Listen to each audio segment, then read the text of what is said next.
November 2019. Gonna have a few memories here. So, one thing I kinda remember, I guess it was from 15 years ago? Don't know. Doesn't matter. It was a talk by a person who claimed to have partially climbed, I think it was Mount McKinley, and I can't remember how it went, but a really big point this person kept pressing was that almost nobody ever made it to the top of mountains like McKinley or Everest, but he said that just getting partially up the mountain, even if it's less than halfway, was an enormous feat in itself. He showed like a bunch of photos on a projector. I can't remember how they looked. Okay, now I have a few other memories of people talking about the exact same thing, and they're kind of melding together. I can't separate out which memory goes where, because they're all under the category of people talking about giant snowy mountains and the expeditions. Let's just say that all the talks are one mishmash talk, and all of the speakers are one mishmash speaker. Amalgamates. Yeah,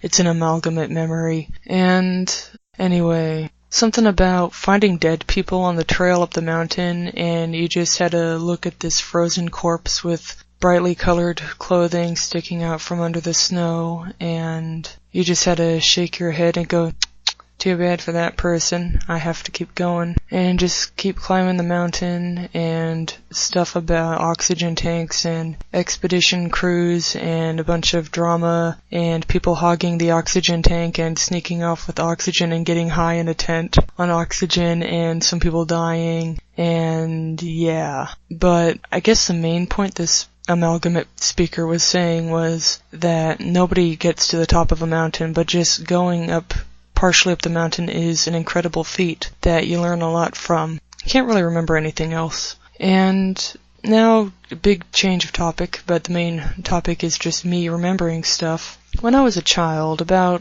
under 10 years old, somewhere between 6 and 10 years old, there was a really rustic cabin by a lake, and now here's another weird thing about the way memory works and how your memories change in your own head over time. They age like wine or like vinegar, they go from one substance to another substance. So it's like grape juice turning into wine, turning into vinegar. I don't know, it just sits in your head and it changes itself. But I did not enjoy being at the cabin at the time because I was kind of a spoiled brat. I was never rich, but I had a home that was heated and had things that worked. It had indoor plumbing, it had hot water, it had video games and a TV. They weren't fancy, they were standard. But, you don't know what you have until you're away from it. What little you take for granted, when it's gone, you're gonna miss it.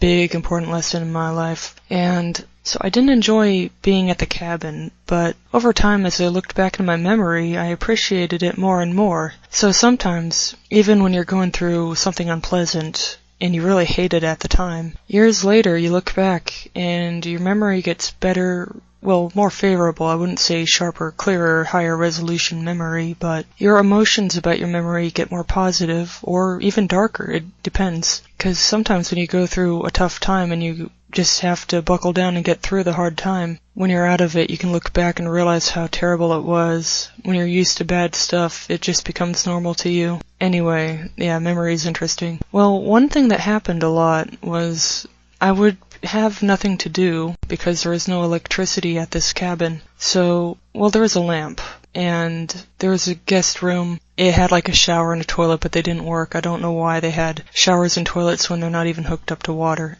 Most cabins have showers and toilets and bathtubs, but they have no water. They are like far away from a well. They're far away from something that a bathroom could hook up to and work with. I don't know why they're like that, but it's a very common thing around these parts.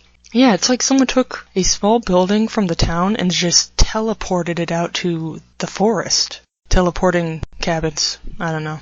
But there was this really thick, I guess, special magazine catalog. I can't remember what it was, but it was mostly boring stuff that I didn't care about and mostly ads. And I had nothing better to do sometimes than just sit there with the lamp and read it. And I guess I got to know that magazine thing. It was a thick magazine catalog thing, I don't know. At the time I got to know it front and back and inside and out.